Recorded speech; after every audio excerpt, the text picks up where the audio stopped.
Assalamualaikum warahmatullahi wabarakatuh, Pak Yai. Izin bertanya, Pak Yai. Pak Yai ingin bertanya, apabila manusia atau insan sudah sampai pada tingkat fananya dan nyatalah hayatnya, perbuatan segalanya adalah Allah, apakah dapat disebut pada kedudukan itu manusia atau hamba itu sebagai saksi? Sementara untuk menjadi saksi, kita harus menyaksikan atau melihat. Sementara yang maha melihat hanya Allah. Bagaimana persoalan ini? Mohon bantu untuk diberikan penjelasan, Yai. Pertanyaan kedua mengenai surah dalam Al-Quran yang isinya lebih kurang seperti ini, Yai, bahwa Allah tidak akan mengubah nasib suatu kaum apabila suatu kaum itu tidak merubah nasibnya sendiri. Bagaimana ayat ini penjelasannya dalam sudut hakikat, Yai? Mohon penjelasannya. Terima kasih. Assalamualaikum. Waalaikumsalam warahmatullahi wabarakatuh. Jadi ketika manusia sudah berislam atau akan berislam, masuk agama Islam di sisi Allah, adalah harus menyaksikan Allah dan menyaksikan Muhammad Rasulullah. Jadi yang dimaksud menyaksikan di sini adalah runtuhnya pundi-pundi kerajaan kemanusiaan kita selama ini yang menjadi raja di dalam hati, yang menjadi penguasa di dalam hati, yang menjadi Tuhan di dalam hati. Selama ini kan yang ada hanya nama manusianya yang menguasai hati, yang menguasai nyawa, yang menguasai jiwa, yang menguasai roh, dan yang menguasai hidup adalah nama diri manusia kita.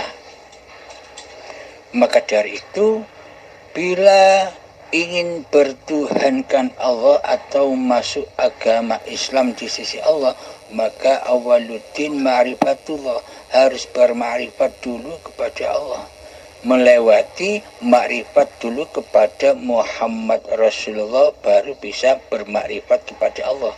Jalannya lewat bermakrifat dulu kepada Rasulullah Muhammad Rasulullah. Siapa Muhammad Rasulullah sejatinya? Kalau Muhammad bin Abdullah kan junjungan kita Nabi besar Muhammad Sallallahu Alaihi Wasallam yang sudah wafat 14 abad tahun yang lalu. Sedangkan hakikat Muhammad Rasulullah, Muhammad yang diutus Allah, Muhammad yang diciptakan oleh Allah, Muhammad yang diperjalankan oleh Allah adalah seluruh badan-badan manusia inilah Muhammad Rasulullah. Bukan Muhammad bin Abdullah, Muhammad Rasulullah. Bunyi syahadat itu kan asyhadu an la ilaha illallah wa asyhadu anna Muhammadur Rasulullah, bukan Muhammad bin Abdullah. Jadi pada intinya kita harus menggali dulu makrifat diri, makrifat kepada Muhammad. Ya, siapa Muhammad ini? Selama ini kan Muhammad ini yang merasa mengaku diri sebagai Tuhan. Kita selama ini mentuhani kehidupan ini, mentuhani semua pergerakan badan ini, mentuhani sholat kita, mentuhani ibadah-ibadah kita. Walhasil semuanya adalah menyembah kepada yang fana, yakni menyembah diri. Jadi semuanya hancur lebur karena tidak menyembah Allah, karena tidak mengenal Allah. Perlunya mengenal Allah itu agar manusia bisa mengabdi kepada Tuhannya. Alhamdulillahirabbil alamin. Yang dimaksud menyaksikan Allah itu adalah Allahu la ilaha illa huwal hayyul qayyum. Allah tiada Tuhan yang berhak disembah kecuali dialah hidup yang kekal lagi terus menerus. Jadi hidup ini Allah. Jadi saksikanlah hidup yang melangkahkan, yang memperjalankan, yang menggerakkan apapun yang tergerak oleh badan-badan ini. Jadi menyaksikan Allah dan Muhammad adalah menyaksikan hidup ini yang menggerakkan badan untuk duduk, yang mengutus badan untuk berjalan, yang mengutus badan untuk naik motor, yang mengutus badan untuk sholat, yang mengutus badan untuk ibadah dan sebagainya. Pada intinya bukan diutus saja, tapi Allah pun yang memperjalankan. Karena tanpa hidup, apakah badan bisa berjalan sendiri? Tentunya badan berjalan dengan hidup, bersama hidup, jadi ahad. Jadi antara hidup dan badan itu ahad, tak ada bedanya. Itulah cara menyaksikan. Itu dalam tahapan awal. Untuk menyaksikan, karena yang bisa menyaksikan, karena yang bisa bersaksi itu hanyalah asyahid, yang maha penyaksi, yakni Allah sendiri. Maka panahkan, tiadakan, goibkan diri kemanusiaan kita. Karena tak satu pun manusia bisa menyaksikan Allah. Tak satu pun manusia bisa melihat Allah. Tak satu pun manusia bisa mengingat Allah. Tak satu pun manusia bisa berzikir kepada Allah. Tak satu pun manusia bisa sholat kepada Allah. Tak satu pun manusia bisa beribadah kepada Allah kecuali Allah, yakni hiduplah yang memperjalankan di dalam sesebutan-sesebutan tadi. Jadi pada intinya bukan Allah nyembah Allah, bukan. Maksudnya adalah seluruh yang terjadi di dalam af'alnya badan ini adalah af'alullah. Allah mengaf'alkan badan apa saja. Jadi bukan Allah nyembah Allah. Ini pemahaman yang sangat dangkal. Yang dimaksud seluruhnya Allah yang mengerjakan itu adalah af'alullah. Disitulah af'alnya Allah. Inilah yang dimaksud alam lillahi ta'ala. Jadi bagaimana mungkin manusia bisa menyaksikan Allah sementara manusia itu buta, sementara manusia itu tiada goib dan fana. Jadi sebenarnya setelah manusianya hancur lebur di dalam kiamat kubronya, kiamat kubro itu setelah keakuan diri hambanya, kehidupan diri hambanya, kekuasaan diri hambanya sudah hancur lebur ke alam keabadiannya, yakni keadaman, ketiadaan, maka yang nyata hanya Allah saja. Hidup akan mengakui diri sejatinya. Innani anallah. Sesungguhnya aku ini Allah. La ilaha illa ana. Tiada Tuhan selain aku. Ini Allah yang berbicara ketika manusianya sudah tidak ada lagi. Akan tetapi bila manusianya masih ada, masih wujud, pasti manusianya merasa ngaku-ngaku kenal Allah, ngaku-ngaku bisa menyaksikan Allah, ngaku-ngaku jadi Allah. Ini kalau manusianya masih wujud. Maka dari itu asyahid, Allah lah yang maha penyaksi. Jadi manusianya sudah di alam keabadian, di alam ketenangan, di alam kemutmainnahan. Jadi bila manusia sudah tidak ada lagi bahwa hidup ini Allah, maka manusia itu tak akan bisa bertanya-tanya lagi kepada manusia tentang Allah. Karena manusianya sudah tidak ada, yang ada hanya di dalam tafakurnya. Yakni siapa yang tafakur? Ya hidup itu sendiri. Maka dari itu praktekkan, amalkan, aplikasikan di dalam hidup. Setelah Anda tahu, setelah Anda tenggelam di dalam hayatullah, maka tak akan ada pertanyaan lagi di hati Anda. Ini babakan penyaksian. Terus pertanyaan kedua adalah Allah tidak mengubah apapun bila bukan manusianya yang merubah sendiri.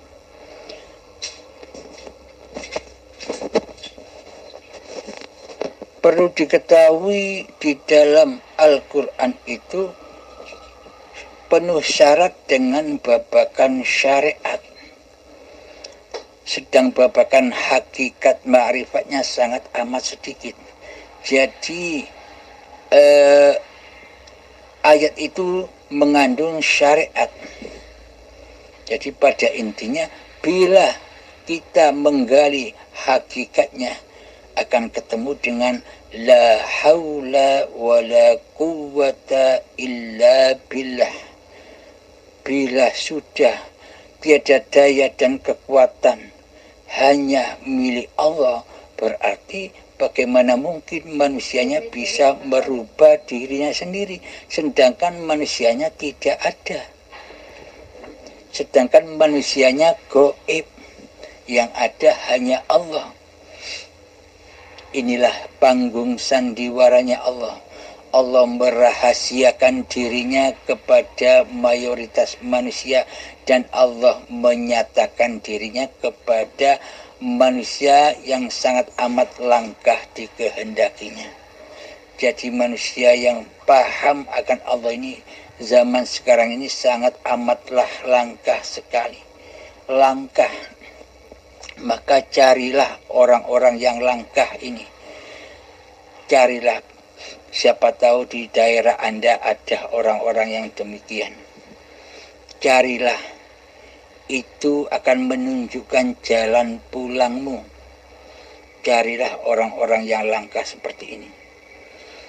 Jadi pada intinya bagaimana mungkin manusia bisa merubah keadaan diri manusianya, sedangkan manusianya tak punya hidup.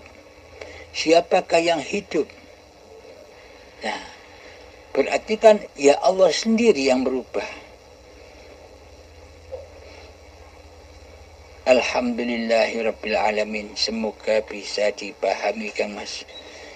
Akhirul kalam. Assalamualaikum warahmatullahi wabarakatuh. Assalamualaikum warahmatullahi wabarakatuh, Pak Kiai. Alhamdulillah, jauh-jauh sangat tersentuh hati ini dari penjelasan Pak Ai.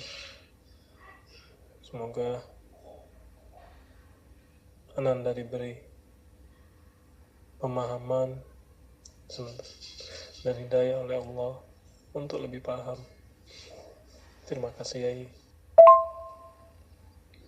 Saya berdoa semoga diberi kesempatan untuk berjumpa dengan Pak Yai. Semoga Pak Yai dan keluarga diberi kebaikan, keselamatan, kesehatan, keberkahan. Amin, amin ya rabbal alamin. Jika boleh memohon Pak Yai, mohon beri nasihat, mohon beri petunjuk bagaimana dalam rangka diri saya sebagai insan atau manusia untuk dapat menghilangkan kemanusiaan ada dalam diri, sehingga yang nyata senyata-nyatanya adalah hanya Allah semata. Dialah yang maha berkuasa, yang maha nyata, yang maha segala-galanya. Apa yang perlu kita rutinkan, kita berbiasakan selain kita senantiasa untuk melanggengkan dalam pikiran kita bahwa perbuatan ini adalah hidup, adalah Allah, diri ini adalah Muhammad. Bukan Muhammad inilah yang berbuat, tapi Allah lah yang maha berbuat.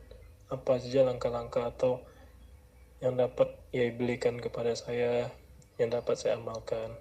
Terima kasih Yai sebelumnya. Assalamualaikum.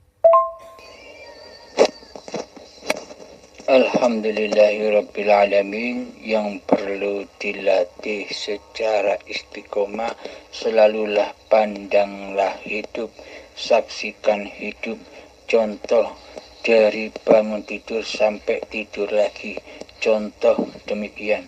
Ketika Anda bangun tidur besok, diamkan hati, heningkan cipta-cipta diri manusianya. Saksikan hiduplah yang mengutus badan untuk bangun tidur. Hiduplah yang mengutus badan untuk berdiri. Hiduplah yang mengutus badan untuk berjalan. Hiduplah yang mengutus badan untuk mandi. Hiduplah yang mengutus badan untuk berpakaian. Hiduplah yang mengutus badan untuk sholat. Hiduplah yang mengutus badan untuk beribadah. Hiduplah yang mengutus badan untuk bekerja. Hiduplah yang mengutus badan untuk masak di dapur. Seluruhnya kegiatan sejak bangun tidur hingga tidur lagi, upayakan hati selalu menyaksikan Allah lah yang beraf'al di dalamnya. Fa insyaallah Allah akan selalu membimbing kita semua. Begitu Kang Mas. Assalamualaikum warahmatullahi wabarakatuh.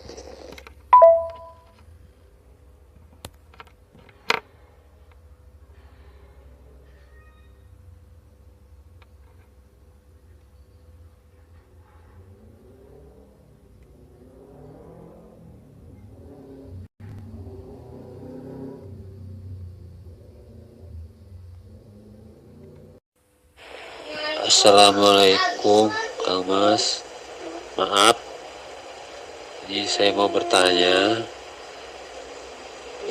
Itu dari kawan senior saya, ada kalimat syahadat untuk diri kita, bukan syahadat tauhid atau syahadat rasul. Apakah artinya fa'ushidu bi ana muslimin? Yang setahu saya bi ana muslimin adalah saya seorang muslim. Nah, yang fa'ushidu ini apakah artinya? Itu saja dulu Kang Mas, makasih, terima kasih. Assalamualaikum warahmatullahi wabarakatuh. Maaf Kang Mas, perkenalkan nama saya Marzuki dari Bandar Lampung. Ya, itu saja ya, terima kasih. Assalamualaikum. Waalaikumsalam warahmatullahi wabarakatuh. Maknanya dengan syahadat itulah kita dikatakan muslim, yakni pasrah kepada Allah, pasrah dituhani oleh Allah, pasrah berwalikan kepada Allah. Tentunya untuk bertuhankan Allah dan berwalikan kepada Allah, kita singkirkan dulu hawa nafsu manusianya. Kita makrifatkan dulu diri kemanusiaannya kepada habitatnya, kepada keabadiannya, kepada asal usulnya. Manusia asalnya gaib, asalnya tiada, kembali kepada ketiadaan. Itulah jalan selamat. Yang ada hanya Allah yang bisa menyaksikan Allah. Ya Allah, manusia takkan bisa menyaksikan Allah. Bagaimana mungkin manusia bisa menyaksikan Allah sedangkan manusianya itu tak hidup? Jadi hiduplah yang menyaksikan hidup.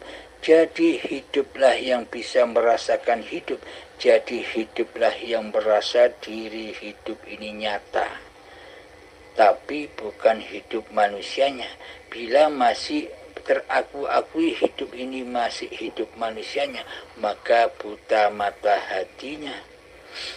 Yang dimaksud penyaksian di sini adalah yang bersaksi hakikatnya ia Allah sendiri, asyahid, yang maha penyaksi. Arti maha di sini tak ada lainnya Allah yang bisa menyaksikan itu, yang bisa melihat, yang bisa mendengar, yang bisa hidup, yang bisa berilmu, yang bisa berkuasa, yang bisa berkehendak. Semuanya hanya Allah. bila di hati kesadaran wujud hidup inilah Allah, maka semua pasti Allah lah yang beraf'al di dalamnya. Namun bila diri manusia kita yang masih merasa hidup, maka yang af'al di dalam diri ini adalah linafsi manusianya. Jadi manusianya mentuhankan dirinya sendiri. Karena bagi manusia yang demikian, Allahnya goib, Allahnya tiada bagi dirinya. Jadi yang dikatakan muslim di sisi Allah itu selamatnya hati dari menyaksikan selain Allah. Jika hati ini masih ada saksi-saksi yang selain Allah, bahkan masih ada saksi-saksi diri manusia kita, maka itu belum bersyahadat. Maksudnya hati masih ingkar kepada Allah, hati masih tersesat jauh dari Tuhannya. Semoga bisa dipahami. Akhir kalam, assalamualaikum warahmatullahi wabarakatuh. Ya, terima kasih Kang Mas atas penjelasannya. Insya Allah saya paham bahwa memang semuanya kembali kepada Allah. Kesimpulannya dari pertanyaan saya tadi, setelah kita bersaksi kepada Allah dan Rasul Muhammad, apakah boleh atau tidak kita juga bersaksikan diri kita sendiri bahwa kita berserah diri kepada Allah? Nah, mohon penjelasannya kembali Kang Mas. Ya, terima kasih.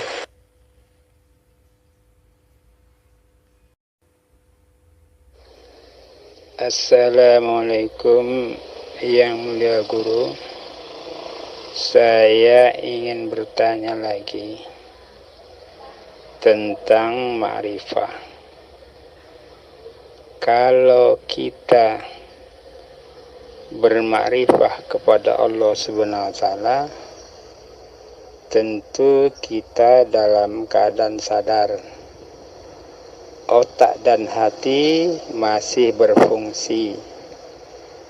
Bagaimana pula kalau orang yang sudah koma, misalnya di rumah sakit, sudah koma, dia tidak ingat apa-apa karena fungsi otak dan hati sudah tidak berfungsi lagi. Apakah dalam kondisi tersebut orang itu masih bisa bermakrifah kepada Allah SWT? Dan apakah orang itu selamat pada saat sakratul maut? Dan apakah orang tersebut bisa selamat dan bisa mati dalam keadaan husnul khotimah? Terima kasih Guru, ini pertanyaan saya. Wassalam. Waalaikumsalam warahmatullahi wabarakatuh. Ma'rifat. Bila kita masih merasa diri kita yang bermakrifat, itu belum.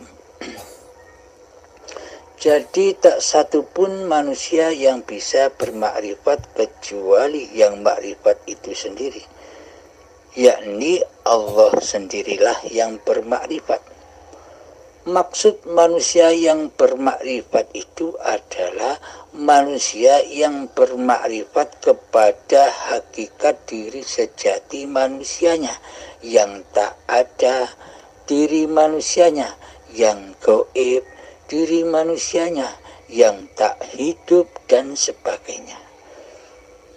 Jadi pada intinya manusia yang bermakrifat itu adalah kembalinya diri manusia itu kepada alam keabadiannya, yakni ketiadaannya. Namun bila manusia itu masih ada yang masih merasa diri bisa bermakrifat kepada Allah, ini bohong. karena manusianya belum bermakrifat kepada diri sejatinya. Man arafa nafsahu, barang siapa yang mengenal diri manusianya, barang siapa yang sudah kembali kepada alam hakikat diri sejati manusianya yang tak ada, yang gaib, yang tiada, dan yang mati, maka faqad arafa rabbahu, maka nyatalah Allah, maka nyatalah ma'rifatullah. Jadi ma'rifat itu bukan ma'rifat manusianya, yang ma'rifat itu ya Allah sendiri sebagai pencipta diri manusianya, sebagai yang menghidupi diri manusianya. Untuk pertanyaan yang kedua tentang orang yang koma. Orang yang koma itu sama halnya orang yang tidur, yang tidak mengenal dirinya. Tentunya bagi siapa yang sudah mati, bagi siapa yang sudah tidak mengenal diri manusianya lagi, yang sudah tak mengenal kehidupan diri manusianya lagi, yang sudah tak mengenal kekuasaan diri manusianya lagi, pasti manusia itu dikuasai oleh Tuhannya, karena manusia sudah tidak mampu merasa berkuasa lagi mempertahankan kehidupan dan badannya, karena manusianya sudah tak sadarkan diri manusianya. Tentunya orang-orang yang demikian pasti selamat di sisi Tuhannya. Perlu kita ketahui di babakan syariat tentang kematian badan, ada yang mengatakan husnul khotimah dan ada yang mengatakan su'ul khotimah. Pada pemahaman hakikat makrifatnya, seluruh yang mati pasti selamat. Karena apa? Yang mati takkan bisa mengaku-ngaku dirinya yang hidup. Yang mati takkan bisa mengaku dirinya yang berkuasa. Yang mati takkan bisa mengaku dirinya yang ada di alam semesta ini. Jadi sudah tak ada lagi pengakuan diri manusianya. Karena sesungguhnya manusia yang sudah mati itu adalah suci bersih dari buah khuldi, suci bersih dari rasa pengakuan diri wujud manusianya di hatinya. Jadi pada intinya orang yang mati itu sudah selamat kembali kepada Allah, sesuai firman-Nya Allah, inna lillahi, darikulah yang suci manusia itu kuciptakan, wa inna ilaihi raji'un, dan ku kembalikan kepadakulah yang suci manusia berpulang. Jadi dari Allah dan kembali kepada Allah, dari suci menjadi suci. Inilah perjalanan manusia. Yang ada di dunia ini sebenarnya bukan cerita manusia itu sendiri, karena manusia merasa bisa bercerita di dunia ini hingga manusia masih menilai perbuatan diri manusianya. Ada taat, ada maksiat, ada baik, ada buruk, ada su'ul khotimah, ada husnul khotimah. Karena yang merasa menjadi Tuhan di bumi ini, di dunia ini, masih wujud diri manusianya. Maka dari itu masih berlakulah hukum-hukum kemanusiaannya. Namun bagi di sisi Allah, seluruh manusia itu sejatinya wali-walinya Allah. Bagi manusia yang berwalikan Allah, akan tetapi mayoritas manusia di dunia ini tidak mau, tidak rela, tidak ridho bila berwalikan kepada Allah. Cintanya mayoritas manusia di muka bumi ini hanya berwalikan kepada hawa nafsunya sendiri yang merasa berkuasa atas kehidupan ini. Karena bagi orang-orang yang demikian Allah gaib, Allah tiada, Allah tidak kuasa bagi Fir'aun ini. Jadi bagi manusia yang masih hatinya memperturutkan hawa nafsunya, di dalam Al-Quran disebutkan bahwa orang yang demikian inilah yang derajatnya lebih rendah daripada anjing.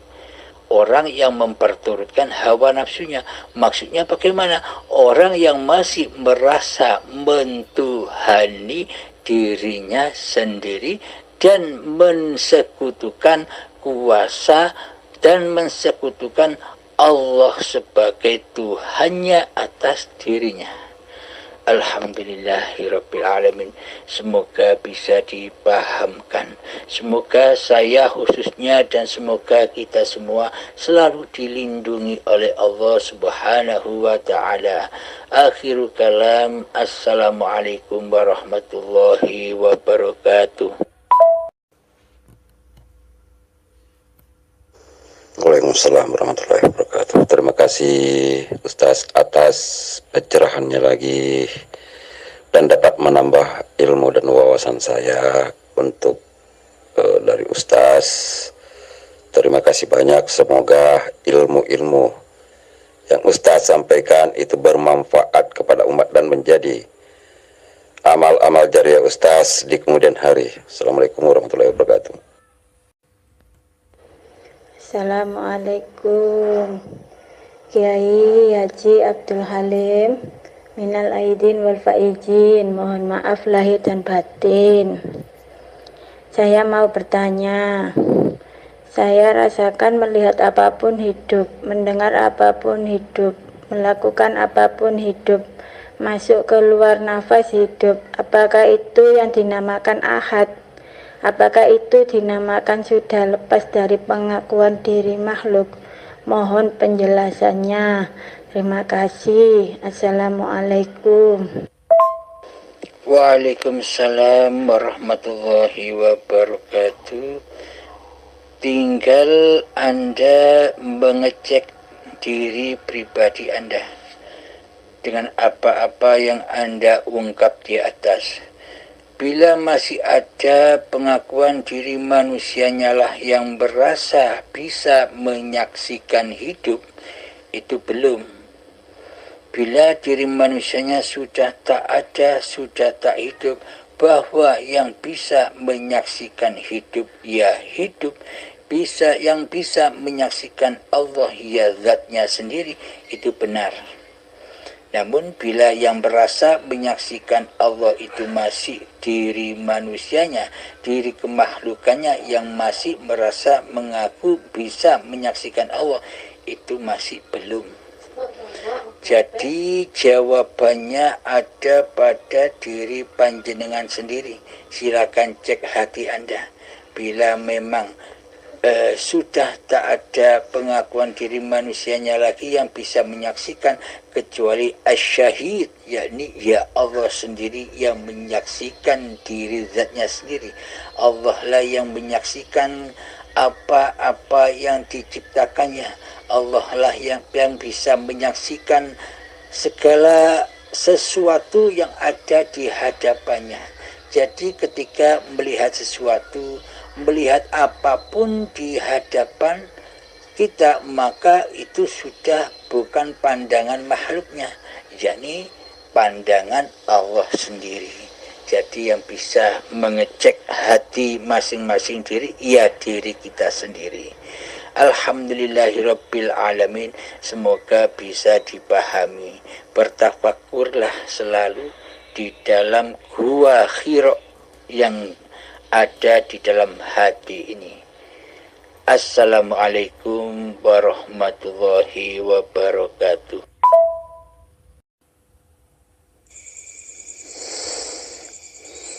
Bismillahirrahmanirrahim. Assalamualaikum warahmatullahi wabarakatuh. Jika surga itu dirasakan di dunia dirasakan pada mereka-mereka yang manusia yang telah mengenal Allah.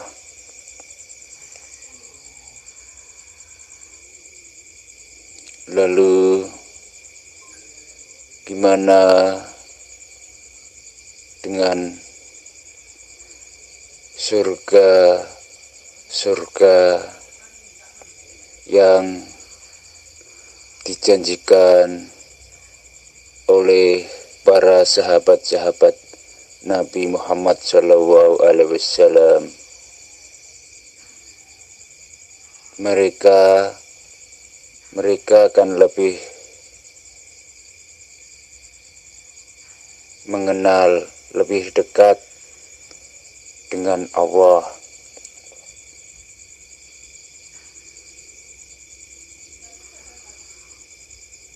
Gimana itu Pak Ustadz yang dimaksud surga bagi mereka-mereka yang mati dalam peperangan yang telah dijanjikan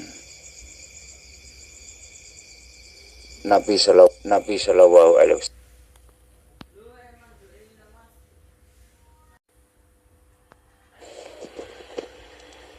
Waalaikumsalam warahmatullahi wabarakatuh.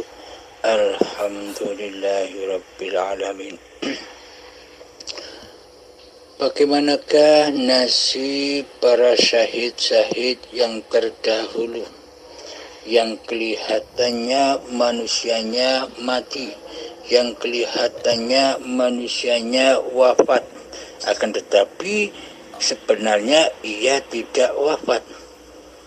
Ini sangat logis sekali, karena hidup tak akan pernah mati. Jadi hidup siapakah yang ada dahulu pada sahabat-sahabat yang gugur di dalam perang syahid? Ya Allah sendiri. Mereka dijanjikan surga di dalamnya. Bagi manusia yang sudah mati pasti masih masuk surga. Sama halnya saat ini nanti saya paparkan. Bagaimana mungkin di masa kini ada manusia-manusia yang seperti itu? Kata para sahabat begini, apakah lebih mulia para syahid-syahid yang terdahulu dengan manusia-manusia zaman sekarang?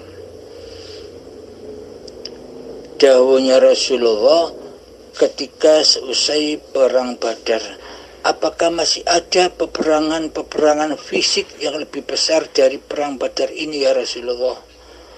Oh, perang fisik ini sangat amatlah kecil dibanding dengan peperangan yang maha dahsyat. Apa peperangan yang maha dahsyat itu?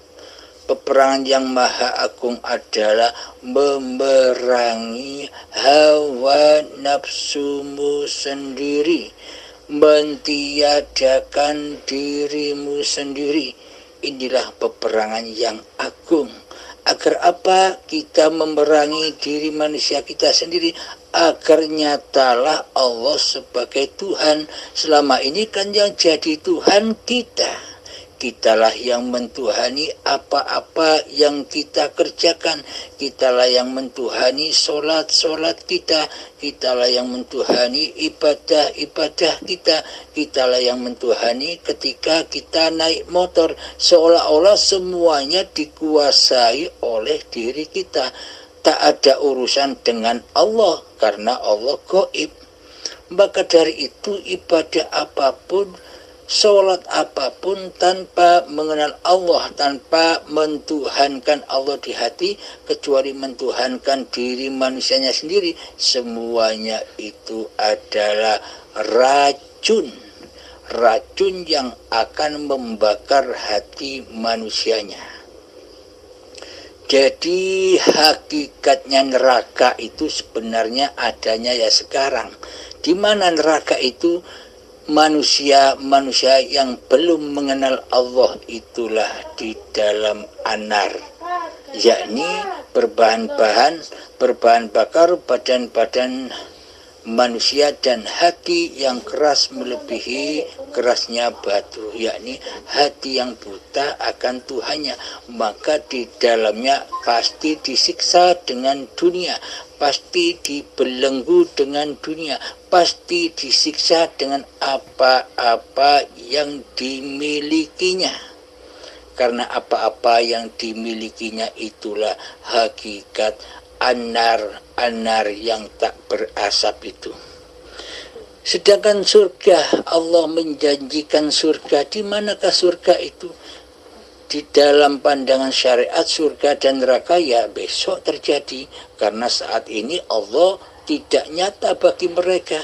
Allah goib bagi mereka. Yang ada saat ini ada yang menjadi Tuhan adalah dirinya sendiri, diri manusia itu sendiri. Bagaimana mungkin bisa mengenal surga dan neraka? Namun bagi hamba yang sudah syahid, yakni syahid sudah memerangi hawa nafsunya sendiri, itu halnya sama dengan para syahid yang di zaman Rasulullah, makomnya sama. Barang siapa manusia yang zaman kini dengan rela dan ridho mentiadakan, memasrahkan kembali bahwa hidup ini Allah, dengan aplikasi di dalam hatinya bahwa diri manusianya sudah tak hidup lagi kecuali Allah, inilah peperangan yang agung. Berarti hambanya sudah mati syahid, mati dalam menyaksikan Tuhannya. Inilah yang dimaksud mati syahid. Jadi sebenarnya hidup yang ada pada orang-orang yang mati syahid itu ya tetap hidup, takkan pernah mati. Allah tetaplah hidup, Allah tak akan terkena kematian. Maka yang Anda tanyakan adalah surga di sisi Allah. Di manakah surga di sisi Allah itu sebenarnya? Menurut anggapan mayoritas manusia, surga itu ya seperti surganya Dajjal, surganya hawa nafsu. Apa? Gemerlapnya dunia, gemerlapnya bangunan-bangunan dari zamrud, dari intan permata, mobil mewah, istri-istri bidadari yang cantik-cantik, makanan-makanan enak. Itulah surga-surgi yang dihembuskan oleh hawa nafsu, karena semuanya serba dunia, serba apa-apa yang dicintai oleh hawa nafsu itu sendiri. Bukan itu surga di sisi Allah. Bagaimana mungkin hamba bisa bertemu dengan Allah bila hamba masih cinta pada dunia?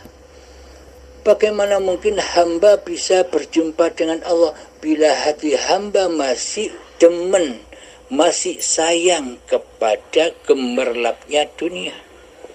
Bagaimana mungkin hamba bisa mendekat kepada Allah tanpa meninggalkan apa-apa yang dicintainya selain Allah? Jangankan dunia, jangankan harta, jangankan anak dan istri, dirinya pun harus rela dan ridho dikembalikan kepada habitatnya, yakni ketiadaan diri manusianya. Jadi pintu untuk bertemu Allah itu adalah kematian. Tanpa mati syahid, maka tak akan bisa menyaksikan Allah. Bila diri kita masih merasa hidup, muhal bisa menyaksikan Allah, karena manusianya masih menduduki sebagai raja di hatinya. Maka dari itu mati syahidlah, yakni mati dalam keadaan menyaksikan Tuhannya, mati kehidupan manusianya, maka hiduplah Tuhannya. Maka nyatakan di dalam hati, di dalam jiwa, di dalam nyawa, di dalam roh bahwa hidup ini Allah. Bukan hidup, bukan nama manusia kita, tapi hidup ini yang bernama Allah inilah yang dimaksud bersaksi, yakni mati syahid, kematian kehidupan manusianya dan menyaksikan hayatullah. Jadi surga di sisi Allah itu bagaimana? Bismillahirrahmanirrahim. Ya ayyatuhan nafsul mutmainnah, wahai jiwa-jiwa yang tenang. Siapakah mereka jiwa-jiwa yang tenang? Merekalah jiwa, merekalah yang sudah nyata ketiadaannya di hatinya, yang ada hanya Tuhannya, sehingga hatinya tenang, tidak menginginkan apa-apa melainkan berjumpa dengan Tuhannya. Inilah hawa nafsu yang tenang. Ya ayyatuhan nafsul mutmainnah. Jadi hati sudah tak terpaut oleh dunia. Jangankan dunia, diri manusianya pun sudah tak berlaku lagi. Irji'i ila rabbiki radiyatan mardiyah. Kembalilah kepada Tuhanmu dengan rela dan ridho hati, maka Allah akan meridhoimu. Fadkhuli fi ibadi, maka merekalah orang-orang yang mengabdi. Wadkhuli jannati, maka dan masuklah ke dalam surgaku. Maka jelaslah apa yang dimaksud surga di sisi Allah. Surga di sisi Allah itu adalah ketika hakikat diri manusianya sudah kembali kepada asalnya, yakni kegoiban, ketiadaan dan kematian. Makanya adalah Allah sang pemilik jannah itu, yakni ketika di surga manusia sudah tak berpayah-payah lagi. Contoh aplikasinya dalam kehidupan begini. Ketika Anda ingin ngopi, contoh ringan saja, kemudian Anda membuat kopi, terus Anda seduh, terus Anda minum kopi itu. Kelihatannya manusianya yang membuat kopi, kelihatannya syariat manusianya lah yang mentuhani di dalam keadaan dan peristiwa itu, hingga manusianya capek karena manusianya yang jadi Tuhan. Namun bagi manusia yang sudah bertuhankan Allah, maka akan menyadarinya, oh ternyata yang membuat kopi dan yang menyediakan kopi serta yang menyuapkan kopi ke mulut sehingga menjadi rasa yang nikmat, siapakah semua itu? Semua itu kan disediakan, dilayani oleh hidup. Manusia tidak apa-apa, tidak mengerjakan apa-apa, melainkan digerakkan hidup. Bila manusianya yang merasa berapa-apa, maka manusianya dalam kepayahan. Jika manusianya sudah merasa tidak berapa-apa, yang berapa-apa itu hanya hidup, hanya Allah, inilah yang dimaksud surga. Jadi yang menaikkan badan ke motor itu Allah, yang menyetirkan motor itu Allah, semuanya wajhullah. Itulah hakikat surga di sisi Allah. Alhamdulillahirabbil alamin. Semoga saya dan semoga kita semua selalu di dalam bimbingan Allah Subhanahu wa taala. Akhirul kalam, assalamualaikum warahmatullahi wabarakatuh. Assalamualaikum warahmatullahi wabarakatuh. Yang saya hormati yang semulia Bapak Abdul Halim Ananda dari Wantoni dari Sumatera, mohon mau bertanya, seperti mana cara kita bertemu dan berguru dengan guru sejati, Allah. Alhamdulillah, sedikit saya sudah banyak tahu tentang mengenal diri. Cuman seperti apa cara kita bertemu dengan guru sejati kita? Mohon penjelasannya, Pak. Assalamualaikum warahmatullahi wabarakatuh.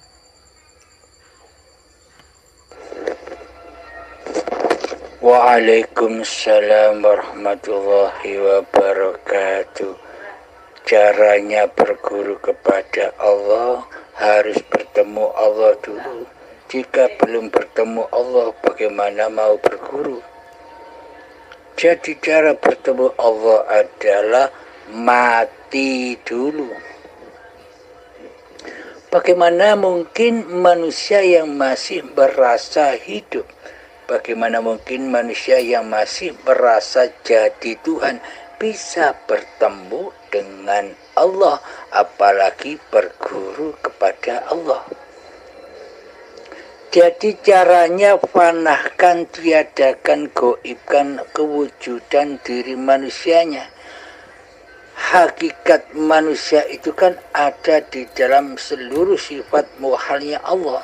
Sifat wajib bagi seluruh manusia adalah sifat muhalnya Allah. Bila Allah wujud, maka manusia adam, tiada. Bila Allah hidup, maka manusia harus al-maut, mati. Bila manusianya masih merasa hidup, maka selamanya tak akan pernah berjumpa dengan Allah. Maka selamanya tak akan bisa berguru kepada Allah. Bahkan selamanya tak akan bisa menyembah dan mengabdi kepada Allah. Bagaimana mungkin disebut mengabdi dan menyembah kepada Allah sementara Allah ditiadakan kewujudannya di hatinya, sementara Allah ditiadakan kehidupan di hati kita selama ini? Seolah-olah kitalah yang jadi Tuhan, Allah gaib. Jadi Allah tidak ada hubungannya dengan apa-apa yang kita lakukan selama ini bagi manusia yang belum bertuhan di hatinya. Maka dari itu bila ingin berjumpa dengan Allah, maka bacalah Iqra kitabak, bacalah kitabmu. Yakni apa kitab manusia? Diri manusia itu hakikatnya adam, tiada, hakikatnya mati. Maka matikanlah dirimu, maka nyatalah wujud Tuhanmu. Inilah yang dimaksud berguru kepada Allah. Jadi manusianya tidak berguru seperti layak-layaknya badan-badan ini ketemu secara badan, ketemu berdua. Yang dimaksud berguru kepada Allah, yang dimaksud bertemu dengan Allah itu ketika diri manusianya sudah tidak menjadi Tuhan lagi di hatinya, alias gaib. Sebagaimana manusia menggaibkan, mentiadakan Allah di hatinya dahulu dan mewujudkan diri manusianya dan mewujudkan Allah di hati, bahwa hidup ini Allah seperti sebagaimana manusia dulu mewujudkan diri manusianya di hatinya, sehingga Allah gaib. Maka gaibkanlah seperti kita selama ini menggaibkan Allah. Gaibkanlah diri manusia kita, matikanlah diri manusia kita seperti selama ini kita mentiadakan, menggaibkan Allah di hati kita. Jadi nyatakanlah Allah bahwa hidup ini Allah seperti sebagaimana selama ini kita mewujudkan diri nama manusia kita di hati kita. Jadi manusia tidak akan merasa kenal Allah. Bagaimana mungkin manusia berasa mengenal Allah, berasa bertemu Allah, berasa berguru kepada Allah, sementara manusianya tidak ada. Jadi yang ada hanya Allah Subhanahu wa Ta'ala. Alhamdulillahirrabbilalamin. Semoga bisa dipahami ya Kang Mas. Akhir kalam, assalamualaikum warahmatullahi wabarakatuh.